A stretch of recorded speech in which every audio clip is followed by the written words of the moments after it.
సికింద్రాబాద్ మహంకాళి జాతరకు అన్ని ఏర్పాట్లు చేయాలి. మాజీ మంత్రి తలసాని శ్రీనివాస్ యాదవ్కి సికింద్రాబాద్లోని శ్రీ ఉజ్జయిని మహంకాళి ఆలయం ఆవరణలో మగ్గంపై చీరల తయారీని ప్రారంభించిన ఎమ్మెల్యే తలసాని 13వ తేదీన నిర్వహించే మహంకాళి జాతరలో అమ్మవారికి పోచంపల్లి పట్టు వస్త్రాల సమర్పణ, లక్షలాదిగా వచ్చే భక్తులకు ఎలాంటి ఇబ్బందులు కలగకుండా అన్ని శాఖల అధికారులు ఏర్పాట్లు చేయాలి. బలకంపేట ఎల్లమ్మ కళ్యాణం, మహంకాళి జాతర, భద్రాచలం రాములవారి కళ్యాణంలకు వస్త్రాలను అందిస్తున్న పద్మశాలి సంఘం సభ్యులు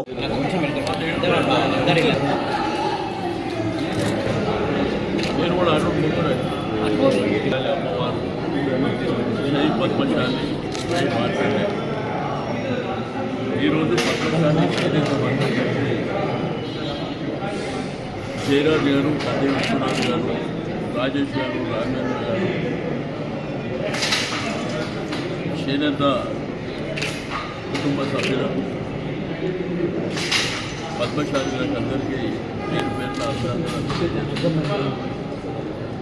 ఇక్కడ ఉజ్జయిని మహంకాళి అమ్మవారు, బల్కంపేట రేణుక ఎల్లమ్మ అమ్మవారు, అదేవిధంగా భద్రాచలం, వేములవాడ ఇవన్నీ మన ప్రభుత్వాయంలో చేనేత వర్గాలను ప్రోత్సహించాలని ప్రతి సంవత్సరం ఏంటంటే అమ్మవారు పట్టుచీరలు బయట షాపులలో కానీ అది తీసేసి ఏదైతే చేనేత కుటుంబ సభ్యుల ఆధ్వర్యంలో ఇక్కడనే మగ్గం నేసి బల్కంపేట దేవాలయంలోనే మగ్గంతో మరి నేయడమే కాకుండా పట్టు చీరలు తయారు చేసి 3 చీరలు బల్కంపేట అమ్మవారికి మొన్న కళ్యాణానికి ఇవ్వడం,